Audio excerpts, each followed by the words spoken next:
Imagine here, in this gathering, if a young man could come here now before me and say, Imam, please, I want a fatwa that will make Xena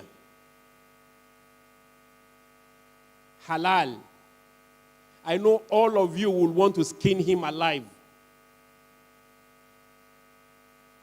If I ask him what the Prophet asked that young man, he will say, but Iman, everyone does it. I mean, I don't know what my mother does. I don't know what my sister does. Someone is doing it to them. So, please, I don't care what they do. What I know is I want to do this thing. So times have changed. Temptations have multiplied. In the time of the Prophet, there were temptations. In spite of the fact that there were women, majority of whom were in niqab, there were temptations. In spite of the fact that there was no free mixing, there were a lot of temptation for men and for women alike. Not to talk of now, that temptation is everywhere. You don't need to go out. Is in the palms of your hand. Whether you listen to radio, you listen to lewd musics. Whether you watch TV, oh, don't talk about it. And your smartphone could become a gateway to hell, or a means by which you attain the pleasure of Allah. So you have both in your pockets. You have Jahannam and you have Firdaus. This is potential Jahannam. And it could be a pathway to Jannat al-Firdaus. Zina is no longer anything abominable. Zina has become a way of life. Parents do not care. Even the children themselves have accepted it as a way of life.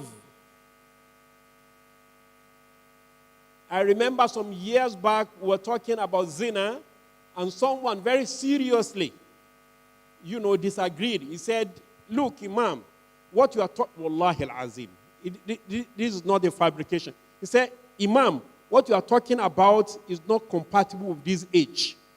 There is no zina here because they are consenting adults. It's consensual. So you can't talk of zina. They both enjoyed it. And by the way, even the prostitute is rendering service to community. Otherwise, without the prostitute, there will be a lot of rape. This was supposed to be a Muslim. Go to the various asalatus. Asalatu is just a sideshow. That is our bane today. No more salah, no more khushu. Asalatu has taken over the deen. And in most of their salatu session, I'm not condemning all those who attend. But some of the people who attend are not there because of the love of the Prophet or the love of Allah. They are there to meet their side chick. Because they want to give a side kick and get kicked into Jahannam.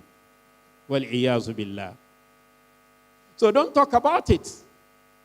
In a situation where the imam of the masjid cannot even talk, get on the mimbar and talk of zina. Half of the women will say, Imam, what is he saying? And even after the khutbah, they will say, Imam, kí lẹ wá ń sọ yẹn now? Zina, kí ló ń jẹ́ zina? Ẹ jẹ́ kó gbà yín mú. Wallahi, it has become this bad. But zina, listen to Allah. He said, إِنَّهُ كَانَ فَاحِشًا لَا تَقْرَبُوا الزِّنَا. Allah did not say, لَا تَفْعَلُوا الزِّنَا. He said, لَا تَقْرَبُوا الزِّنَا. Don't go near adultery and fornication. And before I go further, let me tell you the difference between adultery and fornication. Fornication is when one or both of the parties are not married. This is what we know, what most of us think. But it means if either or both of them have never been married, it is zina. But if either or both of them have ever been married, the party that has ever been married, notwithstanding the status as at that time, has committed adultery. Adultery, not fornication. Fornication is for those who have never been married and are not married as at the time they committed the offense. Please note this definition. So Allah said, don't go near it. And how do you go near it? By touching, by looking, by listening, and by walking. So you listen to lewd music, you are listening to haram. Some people cannot sleep without music. They say, I need cool music in the background. It will lull me to sleep. I need blues. Cool blues.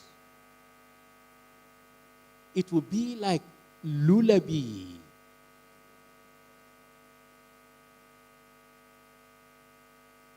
You are already into temptation. Kara'i yar'a hawla al-hima yushiku an yarta'a fihi. That's what the Prophet ﷺ said. He said, Ala li kulli maliki hima, inna hima Allah muharimu. Every king has a sovereignty, a boundary that you must not violate. The boundary of Allah is what He has forbidden. He said, Karra'i is like the sheep, that the shepherd that is tending his sheep, close to the border. He will stray into it. When two people, a man and a woman that can marry, are in khalwa, in seclusion, then shaitan is already with them, and they are already guilty of zina, whether they actually have done it or not. Because innahu kana fahisha. Fahisha. It is a great evil. It is an evil in itself. Wasa asabila. And a pathway to a greater evil.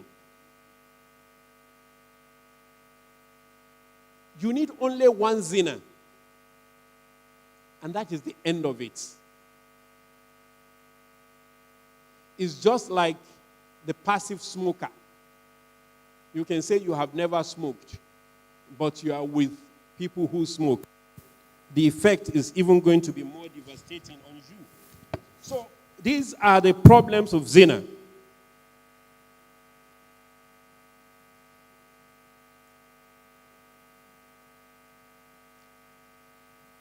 Zina gives you anxiety, a lot of it. You are always anxious. Once you go into zina, you do the zina, by the way, without enjoyment. You do it hurriedly.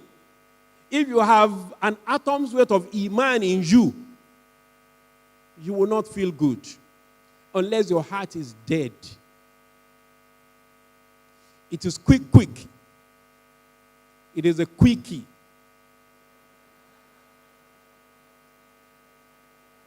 Do you know what they call quickie? So many of you are supposed to be unmarried.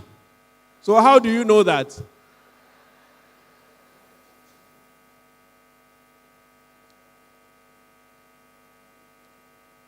You are afraid of pregnancy. He is also afraid of it. When she calls you and say, guess what? You say, I can't guess. I hope it's not what I'm thinking of. Say, what are you thinking of? Just say it. Say, okay. When we talk tonight, I will tell you, say, please, just tell me now. You know, I can't wait. Meanwhile, you are already perspiring. You are already sweating. Hey, a long way. I hope you will not tell me she's pregnant too.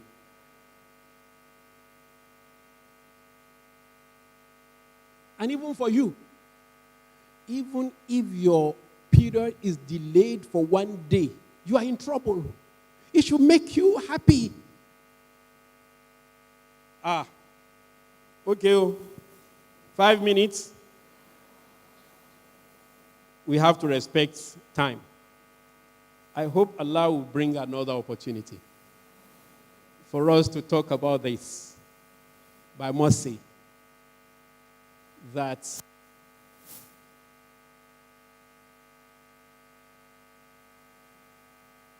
we can avoid temptation.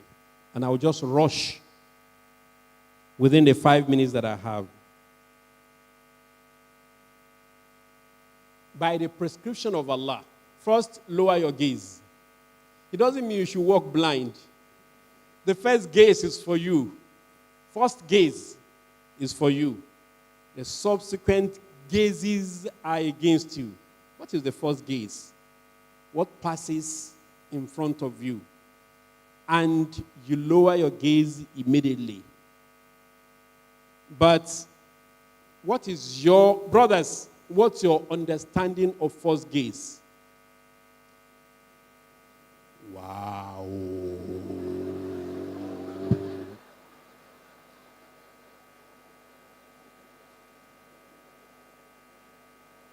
And sisters, your understanding of first gaze?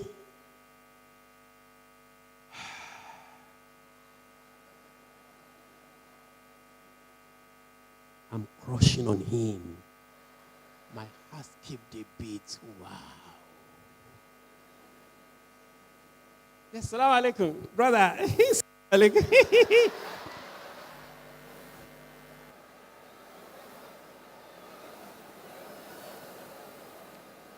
Lower your gaze. Control your sight. On TV, on the streets, on phone. You know, it's very funny. There is an Islamic group on WhatsApp to which I belong. And someone posted sexually explicit video. Wallahi, I didn't get to download the video until brothers started to comment. It is an Islamic platform. You know the comment? He said, please, remove the brother, delete the brother that posted that porn video. I said, porn video, boo. It means you have downloaded it. It means you have viewed it many times over. And you know how it works? It is, subhanallah. Subhanallah, subhanallah. Wallahi lazim. This thing is shaitan. Shaitan, wallahi lazim. Astaghfirullah. You are the shaitan now. You are satisfied. Get married. Get married. That has been covered. I don't need to expatiate. You can get married fast. Monday, Thursday, 13, 14, 15. If that would not quench you every other day, like Sayyidina Dawood, wallah, you will not have ulcer. Even if you have ulcer, it's better for you. Dua. Pray. And the prayer is like the prayer that the Prophet ﷺ said for that young man who asked for zina to be legitimized. Can we remember the prayer? Allahumma kfir zambi. You now change it. Allahumma kfir zambi wa tahhir qalbi wa hassin farji. Oh Allah, forgive my sin. Purify my heart. And help me to keep chaste.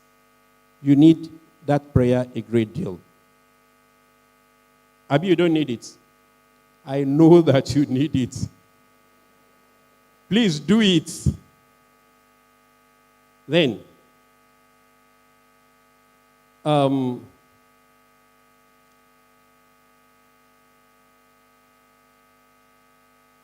keep righteous company.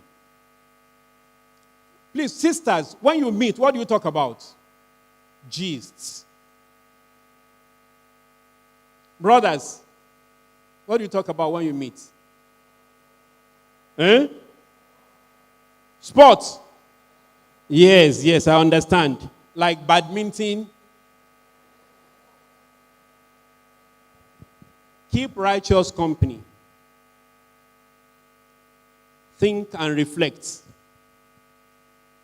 سبحان ربك رب العزة عما يصفون وسلام على المرسلين والحمد لله رب العالمين.